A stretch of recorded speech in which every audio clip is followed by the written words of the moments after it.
Hello everyone, Gaara here and welcome to a brand new card review video, and without further ado, let's get right into it. The very first card I want to take a closer look at today is a warrior card. It is the Dry Whisker Armorer. It is a 2-mana 2/2 battle cry. For each enemy minion gain 2 armor. There's like a lot of ways to generate armor now with warrior.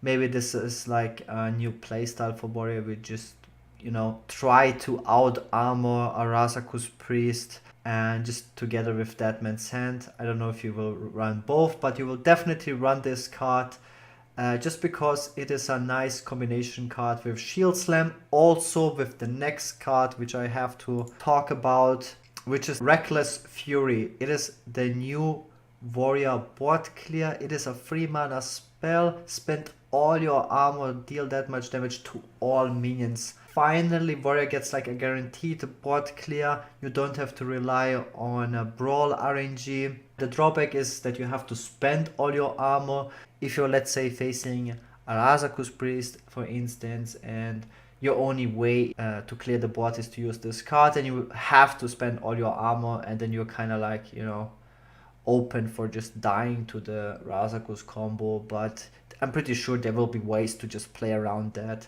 Like, it's hard to see other drawbacks of this card than, spending all your armor. Like, even if you don't want to spend your armor, let's say you want to just, do like a nice Sleep with the Fishes combo, and you have the Reckless Flurry instead. You just want to like spend a little armor to clear the board, but you have to spend like 20 armor, then you have like a massive overkill on the board. But an excellent board clear. This might bring Control Warrior back. We can't say now for sure. Depends on how powerful Quest Mage will be and the mill decks. But yeah, it looks like Warrior is getting two very nice cards for the control archetype. The next card we have is the Elven Minister. It is a rogue class card. It is a 4-mana 3/2 combo, draw 2 cards from your deck. Yeah, I'm not quite sure what to think about this card, because I wouldn't know in which rogue version you would really want to play this card. Maybe you would play this in Miracle Rogue and replace Auctioneer with this card. Auctioneer can be quite clunky. The reason why you play Auctioneer in the first place is just because you can just draw so many cards. But if you run double Elven Mistral, you maybe just have enough card draw that you don't rely on the Auctioneer anymore, because it is definitely good card draw card for sure. Yes, you have to combo him, but the stats are like very underwhelming. But you draw 2 cards, so this is quite powerful. As a card draw card, this card is extremely powerful. But Rogue usually doesn't have any good board clear. You really rely on, tempo. Like, this is why you mainly play tempo rogues nowadays, just because you don't have any health generation, you don't have any board clears, you don't have stabilizers, so you want to curve out. So it is a good card, but does it fit in existing rogue decks? That's the question. The next card we have is a Druid class legendary. It is a 5-mana 2/4. It is Exley Fungal Lord. It is after your player minion, summon a copy of it. On top of it, it has the elemental tag, which should not be that relevant since it is a druid card. So this card is pretty bad in my opinion. I think it is weaker than Faceless Manipulator. And the reason for that is that Faceless Manipulator also works on the opponent's minions, so you don't rely to play something from yourself. On top of it, you have to play something after the Fungal Lord. So you can't just, play a big minion and then Faceless it the turn after. You have to play the big minion after this guy. The chances of this guy surviving is close to 0 nowadays. Like, you will just kill this guy. Maybe it works in a token deck. It's where you just, flood the board with like the penguins. You can just play him and then penguins and then multiply them and then go for like a big buff turn. I think if this card will see any play, then it will probably be in an aggressive token deck. The next card we have is a Warlock class card. It is the Possessed Lackey. It is a 5-mana 2/2. Definitely recruit a demon. Just a pretty underwhelming bad card. It might be good to get your demons super fast into the game. If you only play the Possessed Lackey and the new 9-mana demon, maybe this is just a way to get it out super quickly, but it is a deferral effect, which is really bad. If this would be Battle Cry, this card would see play, but as a deferral effect, it can be Silence, it can be Potion of Madness. You don't want to play a 5 mana 2/2. It's just very slow. I don't think this will see too much play. It has potential, it has a deferral effect. If you play like Nazov, Demon, Handlock, whatever. The problem is really that you don't have too powerful big demons besides the new 9 mana demons, so I don't think this will see too much play. So the next card we have is the Paladin legendary weapon Valanir. It is a 6 mana weapon, 4/2 legendary weapon, so you can play it only once. Give a minion in your hand +4/+2 when it dies, re-equip this as a deferral effect. I think this is just way too slow. It competes with the other 6 mana cards from Paladin, which are, by the way, the most powerful cards Paladin has access to, besides Tyrion, the Spikeridge Steed and the Sunkeeper Tarim. The biggest problem with this card is it's extremely slow. It can be silenced. So, and a 6 mana 4/2 weapon is just not good, right? It's like a true silver champion with like a slow effect. If you compare it to the hand buff mechanic, like you didn't play the hand buff mechanic because it was too slow. Now the only deck that has hand buff mechanic is like the Paladin, the hand buff Paladin, and it's kind of like a tier 3 deck. And from the feedback that I've heard from people is this card would not even see play in a hand buff Paladin. The biggest upside of this card is that it re-equips automatically. So if the minion dies after you played it, that you just equip this weapon, so you don't have to spend mana. But the problem is, if you have like a Ashbringer equipped or the Utar weapon, like you don't want to just, you know, it might be a drawback. I'm like neutral about this card. It might be good enough to play, but it doesn't seem that powerful right now. Just because Paladin also has that many weapons. But what is very interesting about this card, which is very new, is it has an anti-weapon counter effect. So basically, if someone plays Harrison Jones against this card, then you get the effect off. And then when you play the minion that is buffed and it dies, you just re-equip the weapon. So the Harrison Jones doesn't really kill the weapon. So this is extremely interesting. So it might see play because of that, because of all the legendary weapons. Weapon removal cards like Harrison Jones will be very popular. So maybe because of that, this card will see play. So the next card we have is the Priest upgrade spell, Lesser Diamond Spellstone. Resurrect 2 different friendly minions.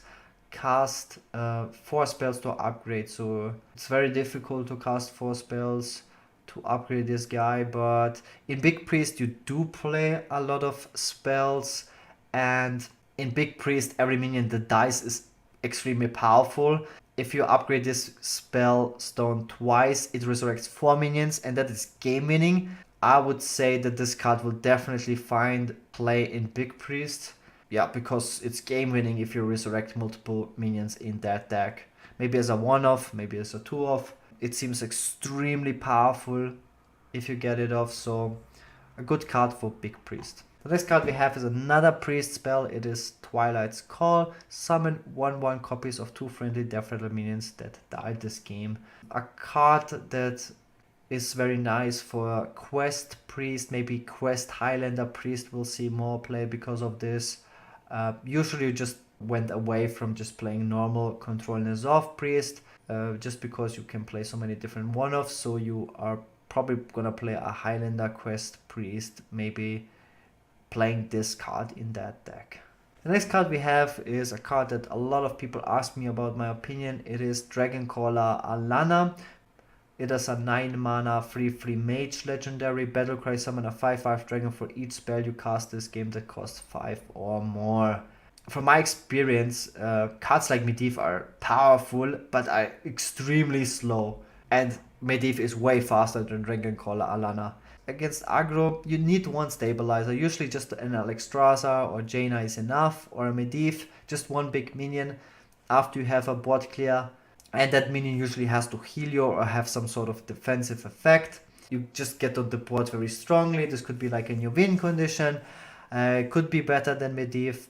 And the new 5 mana spell, Dragon's Flurry, has like great synergy with it because it is like a 5 mana board clear. Maybe it's way easier now to play good 5 mana spells. Dragon's Flurry definitely helps, and I will just talk about this in a second. But the problem with Dragon Flurry, like, let's talk about it right now.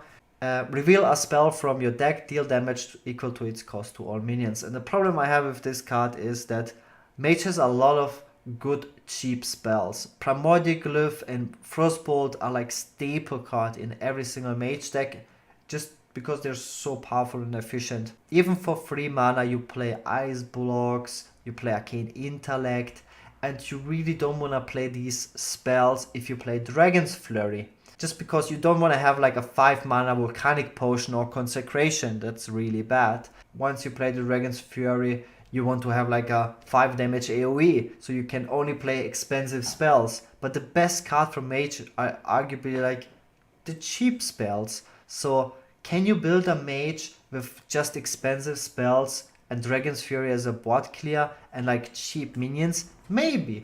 Like this might actually be a deck with the Dragon's Fury and then Dragoncaller Alana, play like Blizzards, Flame Strikes, Doomsayers, and just play like expensive spells. This would be like a new archetype for Control Mage, so it might work. So I'm looking forward to it. It might be really weak and just can't compete with the meta, but it actually might work out as a good deck. So I can't say for sure right now. It is like purely theory. It might work, it might not be bad. In currently existing Control Mage, it would be pretty bad just because you run so many cheap spells and those are like the best cards in the deck.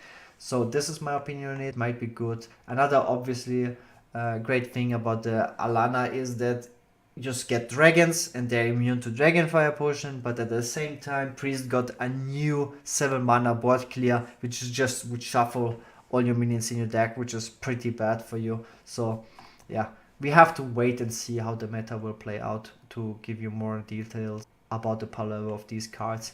And finally, the last card of today's video, Dragon Hecha. It is a 9 mana 2/4. At the end of your turn, recruit a dragon. So pretty much if you play like a big deck, you know, you could get like a free Isera. Like it is not a free Isera, it is like an Isera with additional 2/4 stats. Is it really worth the RNG effect to get like 2/4 stats on the board? Yes, you can pull a Deathwing, so it's kind of like a 9 mana 12/12 with a 2/4.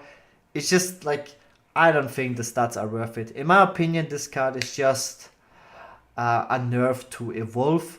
So if you evolve 8 mana minions, you can get a 2/4. So basically another way to just, you know, lose to RNG. I'm a bit upset that this card costs 9 mana and not 10 mana because I think you should nerf Medivh into Ultimate Infestation so you don't get like too powerful minions, so you can get 2/4s.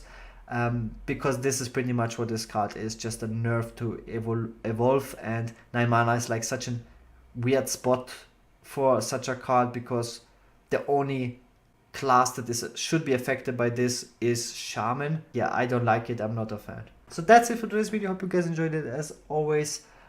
If you enjoyed this video, please leave me know in the comments. Thanks so much for watching once again. See you guys next time. Have a nice day and peace out.